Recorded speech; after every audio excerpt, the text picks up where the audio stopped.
From the opinion pages of the Wall Street Journal, this is Potomac Watch. Hamas and Israel finally strike a ceasefire deal in the waning days of the Biden administration with the help of, believe it or not, Donald Trump. What's in the deal and will it stick? As it has appeared wobbly in the first 24 hours after the announcement. Also, President Biden delivers his farewell address to the nation from the Oval Office, warning the country about a tech industrial complex and a new oligarchy that he fears is taking power in the United States. Welcome. I'm Paul Gigot. I'm the editor of the opinion pages of the Wall Street Journal, and here is our Potomac Watch podcast of the opinion pages daily, every day. We're on tap. And those are our subjects for today on Potomac Watch. I'm here with my colleagues Elliot Kaufman and Bill McGurn. Elliot, you've been digging into the Hamas-Israel ceasefire.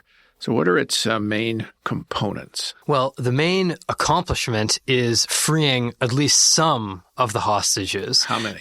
Some 33. 33. We will see exactly how many as it goes forward. And how many would be left? Around 60 left. So there are 94 in total, dead or alive, still in Gaza, having been held there for a long time by now, all the way since October 7th, 2023.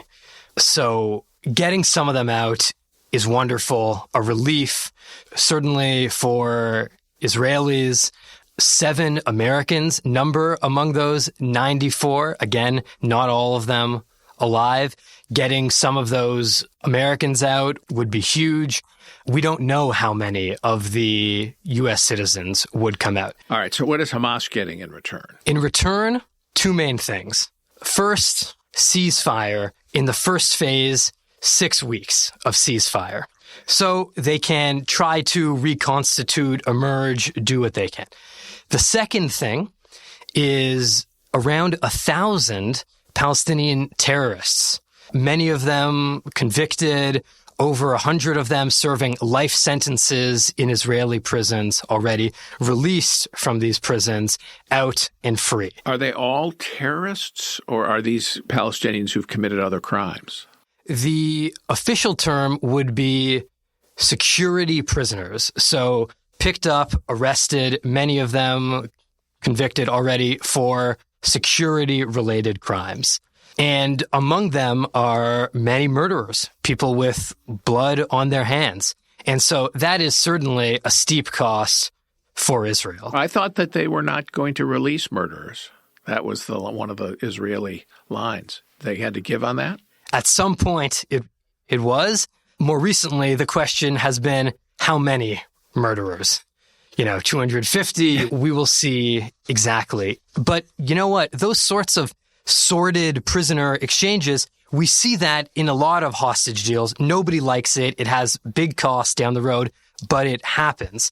The bigger thing is this deal also has more strategic concessions, territorial concessions. Israel would be leaving most of Gaza during this ceasefire deal. It would be staying in a few parts, sort of changing the way its troops are deployed on the crucial Philadelphia corridor at the border with Egypt, and sending the others to the buffer zone between Israel and Gaza. But in most areas, Israeli troops would leave. And that's a big win for Hamas. Now, the Philadelphia corridor, though, presence, that's on the Egyptian border with Gaza, and that's been the supply line channel for Hamas for years.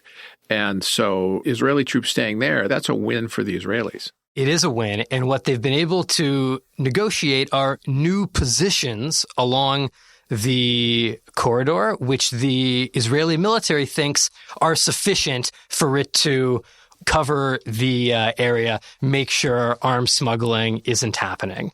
And they will stay there at least for the deal's first phase. Now, if the deal goes on from there to the second phase, we have many more concessions, a permanent end to the war in exchange for all of the remaining hostages, but it may not move past that first 6-week phase. A bit of news here as we are speaking. Headline came across my phone.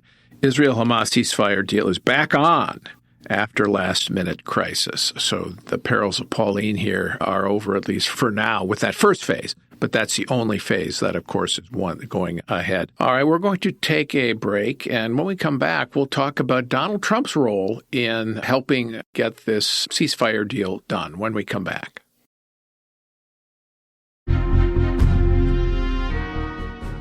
Welcome back. I'm Paul Gigot here on Potomac Watch with Bill McGurn and Elliot Kaufman. Now, Bill, you've watched these things from afar for many years. What do you make of the deal?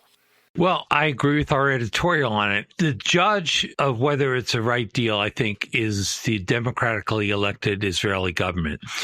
I'm skeptical for two reasons: that neither the Israelis nor Hamas really is aiming to end the war. Israel wants to make sure Hamas can never launch another attack like this, and it still has some work to do. And Hamas obviously sees a ceasefire as a means to regroup, refortify, and continue the fight. So we'll see if the conditions work to those goals. And I think that's a test. Too many people treat a ceasefire as an end in itself, just the end and be all of policy. But a ceasefire is not peace.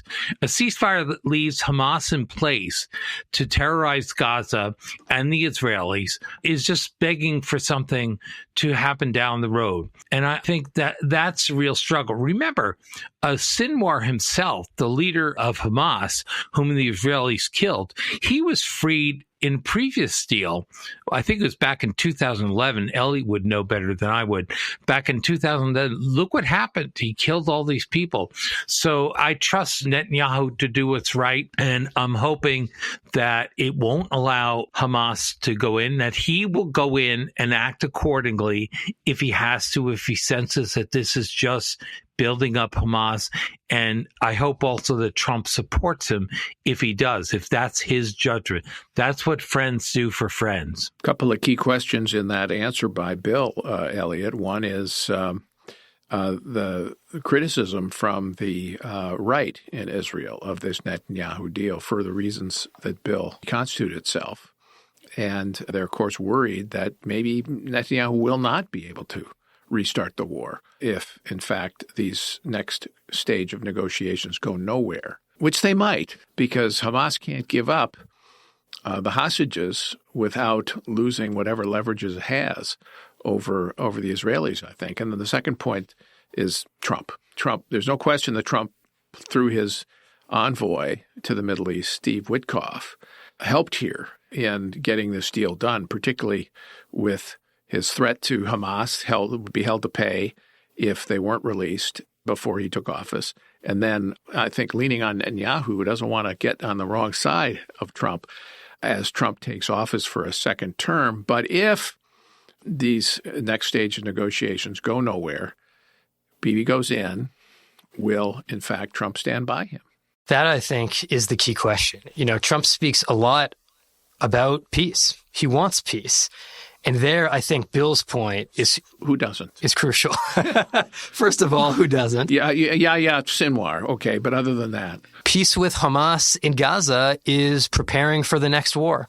And that could happen on Trump's watch, too. So I think that becomes the key question. Now, Netanyahu's right-wing allies, for instance, the religious Zionist party in Israel, is saying that it will leave the coalition government if it does not get Prime Minister Netanyahu's guarantee that the war will resume after 6 weeks.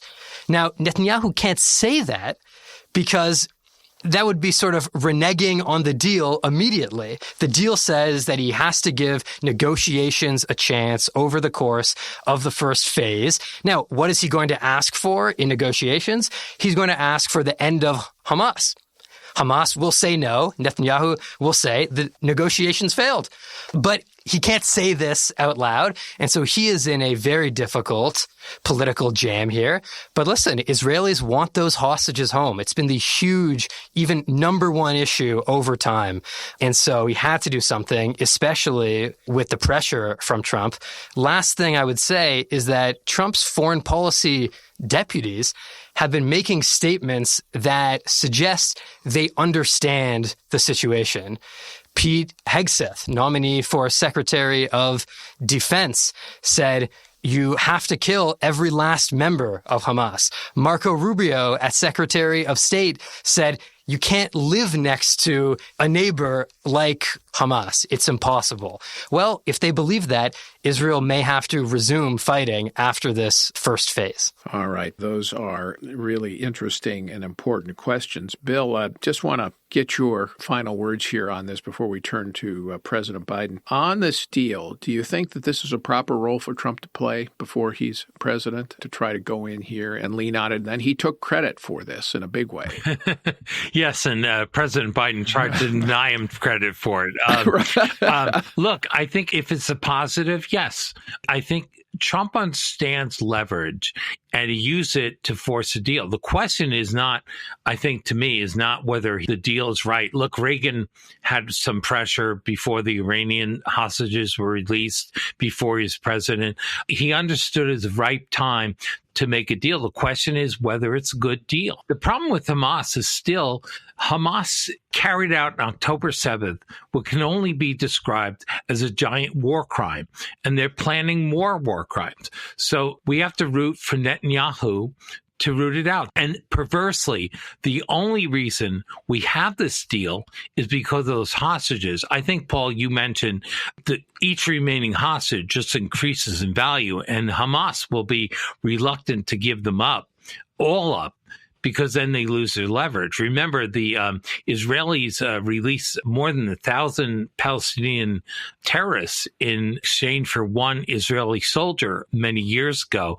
So it still has a lot of value, and that handcuffs. We have two of the ugliest things happening in Gaza now. One is urban warfare, which is never pretty and always ugly. And the other is hostages, which in an asymmetrical fight pays off, sad to say, for the terrorists. And I think Netanyahu has done a great job bringing us to this point. But I think there are still things to finish up. If Hamas is allowed to reconstitute, I think that would be a mistake. And I think if Iran is allowed to develop its nukes, that would also be a big setback, given how far we've come.